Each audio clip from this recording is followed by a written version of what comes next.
So session 1, like we said, this is made so that you can teach this person in 2 sessions.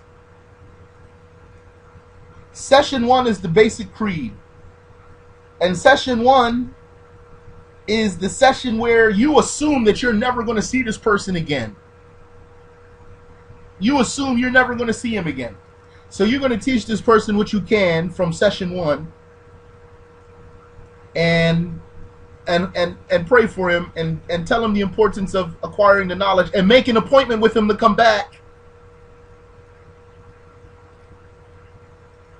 Make an appointment with him, take his information, get his number, give him your number.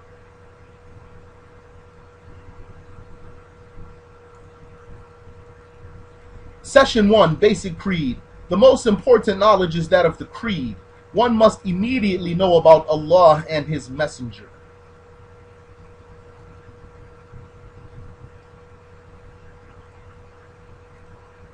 The attributes of Allah. It is obligatory to know 13 attributes among the countless attributes of Allah. Now, when you're teaching a new Muslim, you don't have to necessarily say Allah has 13 attributes that are obligatory on every accountable person to learn. Attribute number 1 is existence. It means this and this. Attribute number 2 is eternity. It means this and this. You don't have to approach it like that. When you teach that new person, you could summarize all the 13 attributes in 1 or 2 minutes without listing them by number, without saying they are 13.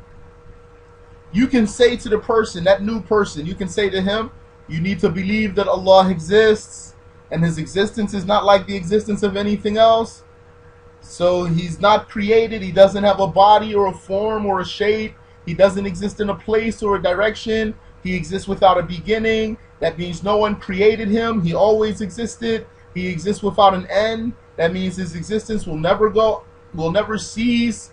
And Allah has no partner. No one is God with Him. No one is God other than Him. Allah doesn't need anything, because if He needed something, He would be weak without what He needs. He's not like anything. Now, I usually save that for last. Personally, when I talk to the new person, I save the non-resemblant to the creation for last. You can say He doesn't need anything, and Allah knows everything. He even knows what's not going to happen, and if it would happen, how it would happen. He knows the past, the present, and the future. He has power over anything. He can create anything possible. You don't have to explain even what does that mean, that He can create something possible, which means that what's impossible doesn't come into existence and what's necessary. You don't have to go into all of that. Just tell him this statement. Allah can create anything possible, and just leave it at that. Allah has will. Whatever He willed to be shall be. Whatever He did not will to be shall not be. He sees without eyes. He hears without ears. He speaks without language or sounds or letters. And He's not like anything. Allah is not like anything. Whatever you can imagine, He's different from that. And personally, when I talk to a new person, I say to that person, Allah is not like anything. He doesn't resemble the creation in any way. So whatever you can imagine, He's different from that. He's not a body or a shape or a form. And He doesn't fill a space. He doesn't fill up a space. So He doesn't have dimensions. Allah is not moving, because if He was moving, He would be a body. And He's not still, because if He was still, He would be a body. And He's not inside of something, because if he was inside of something, he would be a body. And he's not outside of something, because if he was outside of something, he would be a body. And he's not connected to something, because if he was connected to something, he would be a body. And he's not disconnected from anything, because if he was disconnected, he would be a body. And I explained that to a new person, and until now, I haven't found anyone who cannot understand that. I find that it is very good to really make the person understand that Allah is not like anything, to make them totally understand that Allah is absolutely not like the creation.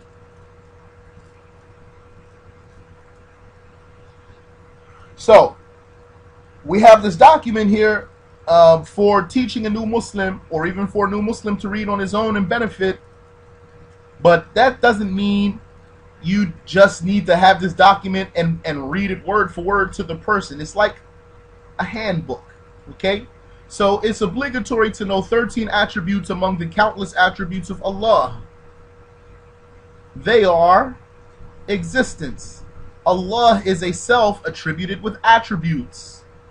His self is his reality and not a body. The selves of the creations are their bodies. All of this, if a person is new, you really don't have to say any of this.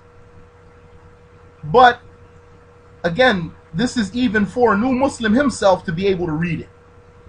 So he'll read this and benefit from it. But if you're talking to a person who just took a shahada, you don't need to talk about that Allah is a self, but the selves of the creatures are their bodies. You don't have to talk about that stuff. So, Allah is a self attributed with attributes. His self is his reality and not a body. The selves of the creations are their bodies. The selves of the creations are their bodies. Allah's existence is uncreated. This part you want to mention. And hence is not physical. He exists without a place, space, directions, or time. That you want to mention. The existence of the world is proof for the existence of its creator. For every doing must have a doer. And that's something that is very likely that you want to mention, because that's a proof. You want to give him a proof. A mental proof. Okay? So the existence of the world is proof for the existence of its creator. For every doing must have a doer. Eternity. Allah exists without a beginning, because had he been created, he would need a creator. That's a proof. And hence godhood would be invalid for him, because why would he be God if he's created? How could he be God if he's created? It wouldn't be valid. When you're dealing with a new Muslim, remember, summarize, summarize, summarize. However, you need to know when to summarize and when not to summarize. There are some points that you need to mention. There are some points that you don't need to mention and you should not mention. So Allah exists without a beginning, because had he been created, he would need a creator, and hence godhood would be invalid for him. But since the creation's occurrence is confirmed by senses and natural disposition, the creator's existence, and more specifically his beginningless existence, is confirmed. Well, that sounds kind of heavy for a new guy. You don't have to say all of that. Even reading that, he might not understand it, to be honest. But what does that mean? Since the creation's occurrence is confirmed, that means since the creations come into existence, they have a beginning. That's what occurrence means. Since things happen, they occur, they come into existence, and that's confirmed. How do we confirm that? By our senses. We see that, we realize, we witness that. And natural disposition, that means by the most simple function of the mind. The most simple and natural and basic function of the mind, we know that things have a beginning. Then the creator's existence must be confirmed, because creations are happening, and his beginningless existence must be confirmed, because if he has a beginning, he would be like all these other things that have a beginning. Then he would need a creator. When you talk to a person, you want to keep it as simple as you can. Okay? One of the mistakes of a person is to overload this new person.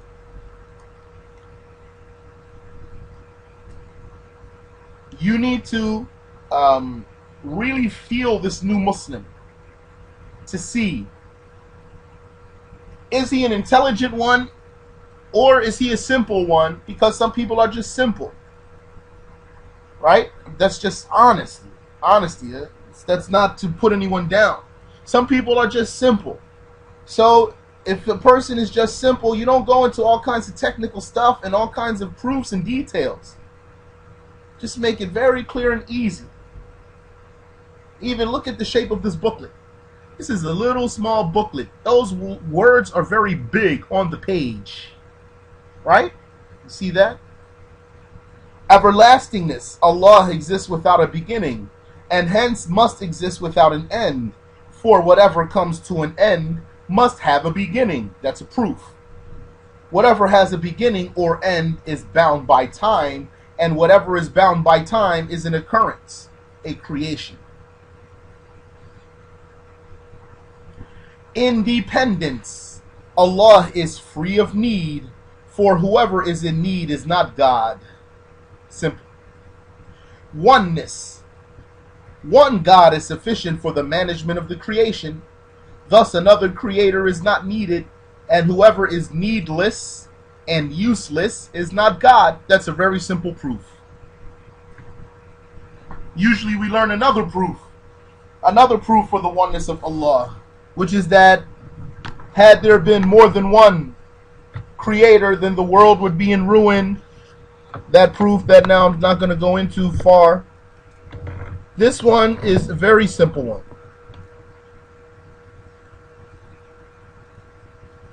One God is enough for the world. No one can deny that. That's a very easy proof.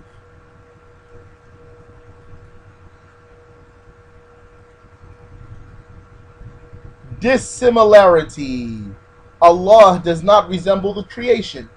He does not resemble the dense, tangible entities like rocks, trees, people, etc., nor does he resemble the subtle, intangible entities like light, darkness, etc.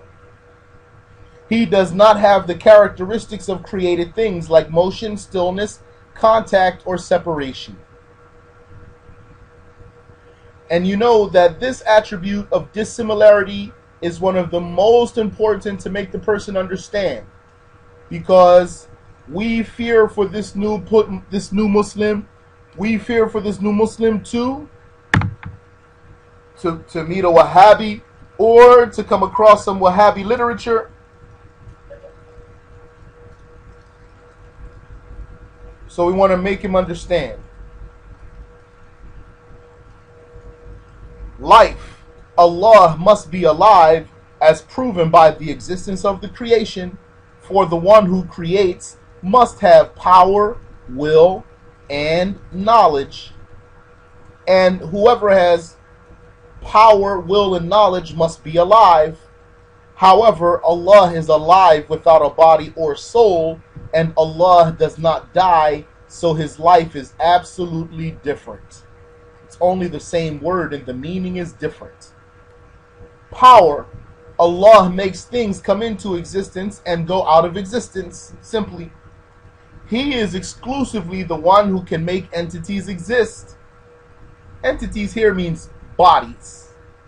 But the word entity doesn't really mean body only.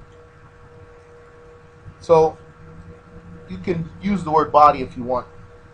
Sometimes entity means like an object or a body, but not always.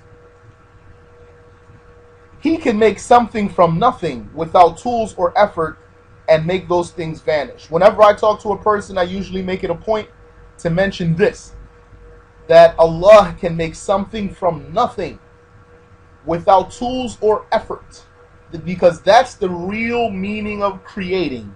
The real meaning of creating is the power to raise something into existence from absolutely nothing. from no previous material and without any effort whatsoever to bring something into existence by mere will. That's the real meaning of creating. And only Allah is attributed with that. Will. Allah specifies His creations with His will. That is, by His will. By His will, He specifies them. Maybe we should change that word to by. He specifies His creations by His will. Look at that. Draft number 5, we still found something to change. How many people write something and they don't do 2 drafts?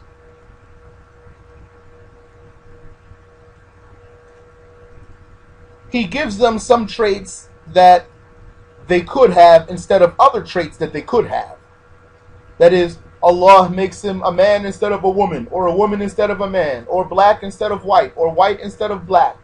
Allah made that one Chinese and made the other one Russian and made the other one an Aborigine, hakadha. Also, Allah is not forced. He creates by His choice, which is His will. Knowledge. Allah knows what exists and what does not exist. He knows what was, is, and shall be, and what shall not be, and every detail of how it would be had it been. He knows His own reality and the reality of His attributes. No one knows that but Him. Hearing. Allah hears everything that exists, but without ears, because He is not an entity. Deafness is deficiency, and deficiency is impossible to be an attribute of the Creator. Therefore, He's attributed with hearing. Sight. Allah sees everything that exists, but without eyes, because He is not an entity. Blindness is deficiency, and deficiency is impossible to be an attribute of the Creator, and so Allah is attributed with sight. Speech. Allah speaks without letters, sounds, or language, because He is not an entity. He orders, forbids, promises, threatens, informs, and questions by this attribute. Question. Go ahead. Are you using deficiency to clear Allah of imperfection? Yes. Deafness is deficiency. And deficiency is impossible to be an attribute of the Creator. Therefore, He hears. That's the proof for hearing, sight, and speech. The proof for confirming hearing, sight, and speech is that their opposites are deficiencies, imperfections.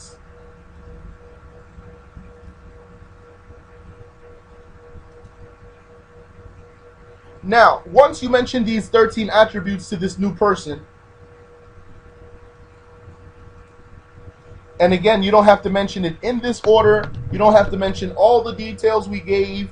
You generally, when dealing with a new Muslim, want to summarize as much as you can, make him understand the basics of the belief so that his belief will be correct. But there's a few important pointers that about some of the attributes that you might want to make sure that this new Muslim is exposed to. One, all of His attributes have no beginning or end. None of the attributes of Allah is created.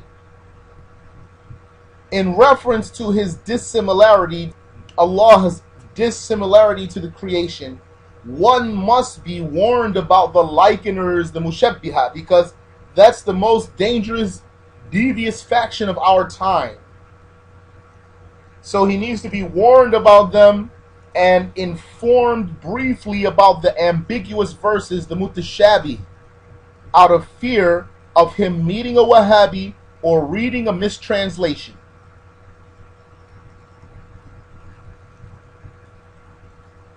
So whenever I talk to a new person, a new Muslim, I usually make it my point to make him know that there are people who claim to be Muslims and have the appearance of Muslims and I make it a point to tell him that these people are very confident that they are Muslims and that they are teaching this person what's correct, while really they're not Muslims, so beware of them.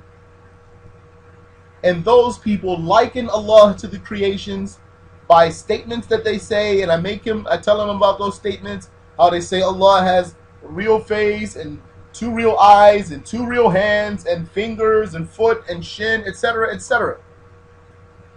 But don't forget, Allah is the one who guides the hearts.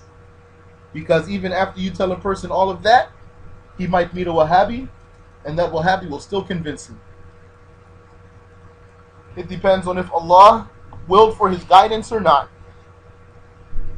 You might teach him, and then because you taught him, he'll meet a Wahhabi and be safe. Or you might teach him, and despite that you taught him, he would meet a Wahhabi and fall into destruction. Or he'll start reading online or reading through translations. He says, I want to read the Quran. Do you have a Quran for me? And those Quran translations are loaded with mistakes and even have kufr in them.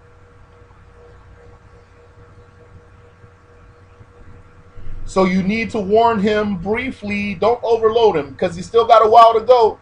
We still need to teach this person how to pray and how to make wudu and stuff.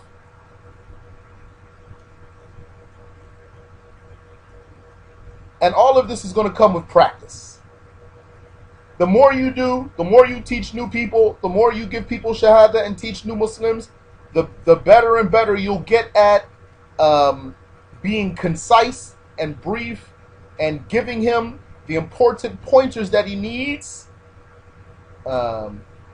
yet briefly, without overwhelming him and without chasing him away. It must also be clarified that Allah exists without a place or a direction, like we already said. So that's an important point that you need to make that person understand. You want to make that person make sure that whatever he imagines in his mind, he knows that Allah is different.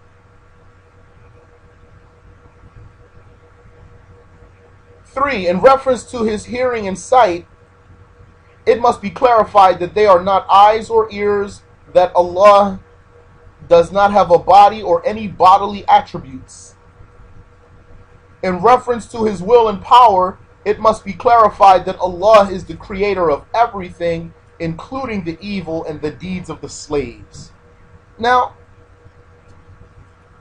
you could mention it, as they say, yudhkaru dhikran, just mention it without going into details in one sentence. Allah is the creator of everything. He created the good and he created the evil. He created, the people, he created their deeds, he created this, etc., etc., without going into details, just so it gets into his ear, so he can take the right belief.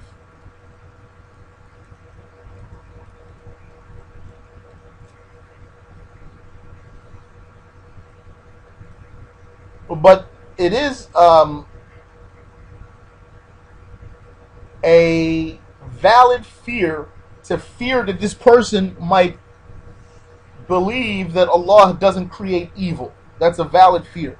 So you might want to make sure that that at least passes his ear. And that he creates the deeds of the slaves.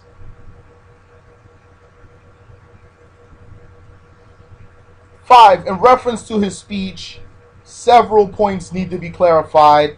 Among them is that his speech is not letters, sounds, or languages, as we already said. B, our reason for quoting Arabic verses after saying Allah said should be clarified. Because when you talk to this person, at one point you're going to say Allah's speech is not Arabic, and it's not a language, and it's not like the speech of creations. Then at another point, you're going to say to that person, Allah said, Laysa kamithlihi shay, for example. Now, in my personal experience, I haven't found anyone who finds any contradiction here. Because really there is no contradiction. Because when we say Allah said, Laysa kamithlihi shay, it doesn't mean he said it in Arabic. So that might need to be clarified. It depends. I personally found that no one has ever found a problem with me saying at one point Allah does not speak a language, and then at another point saying Allah said, and then I recite the ayah in Arabic? Are y'all following me, brothers and sisters?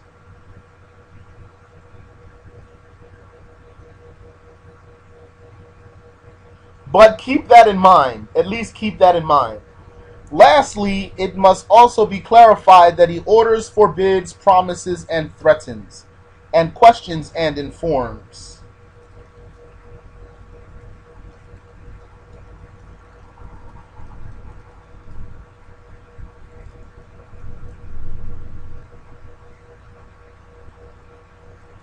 Any questions so far?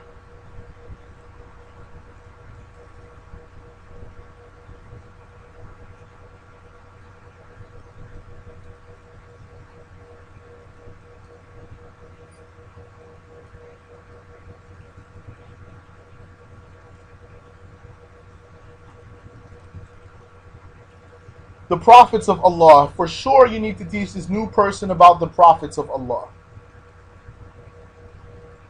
Don't teach him only about Allah and not about the Prophet sallallahu alaihi wasallam.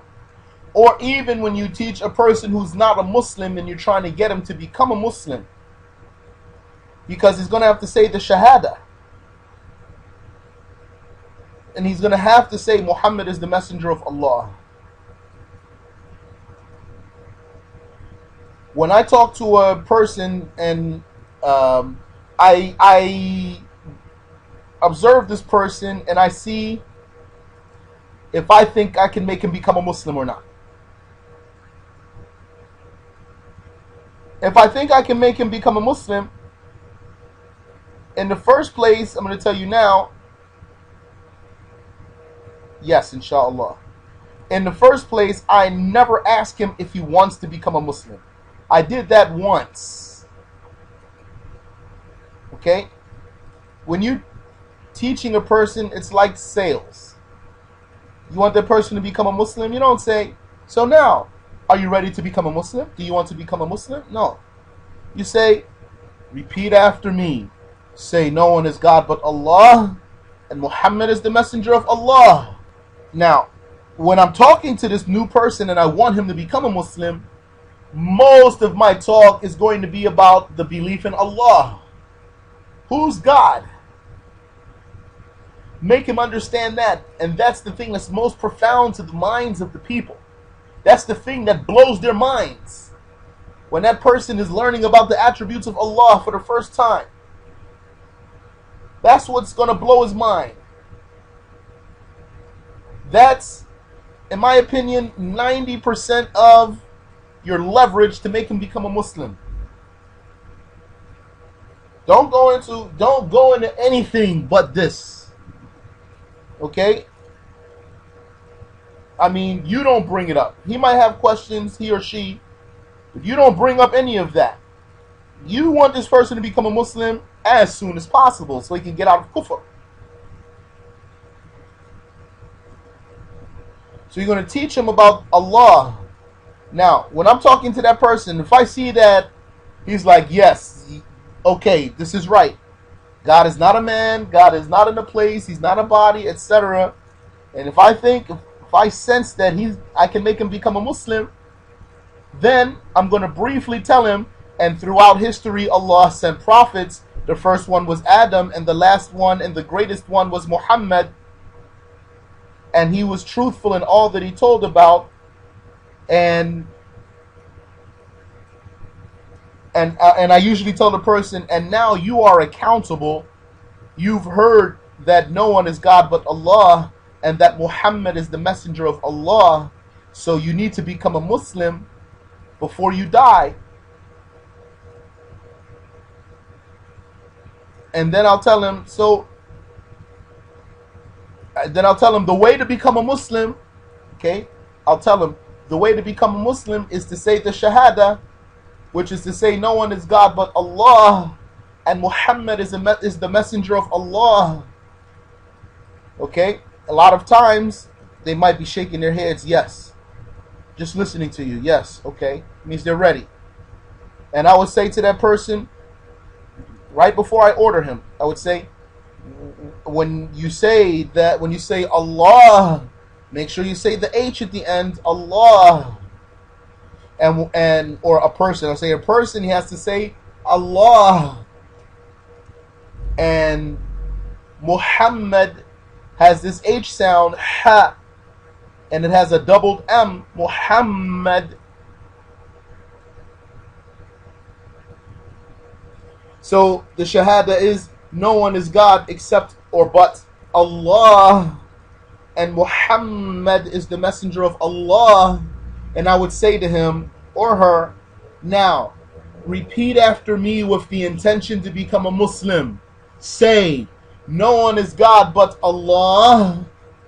And more often than not, they will say it. If you give them the right belief in Allah, okay, and make it easy, more often than not, I mean, if you sense they'll become a Muslim, if you think that they'll become Muslim, because sometimes you can see they won't, but if you think they'll become Muslim, and you do like what I'm telling you now, more often than not, they will become Muslim. Sometimes when you say, repeat after me, they might say, whoa, man, I don't know, this is really a big step, you know? And then you need to just talk to them a little bit more, right? Yeah, it is a big step, but it's so important, and it's the right thing, it's the right belief, it's the right belief in the Creator, etc., etc. The one who dies as a Muslim is guaranteed to enter paradise. Well, you don't want to delay yourself. And now here, if they're like that, I'm going to look and see, because I don't want to repel the person. If I think I'm going to repel the person by pushing further, I won't push anymore. And then maybe they'll become Muslim later and they won't be repelled. But if I think I can really push this person, they just need a little bit of pushing, then I'm just going to push a little further. I'm going to say, so, just repeat after me. And again, usually they will become Muslims. Okay? If you talk right to that person, give them the right proofs, approach them in the right way, you can make a person become a Muslim in 15 minutes. 15 to 20 minutes, you can make them become a Muslim. Half hour tops.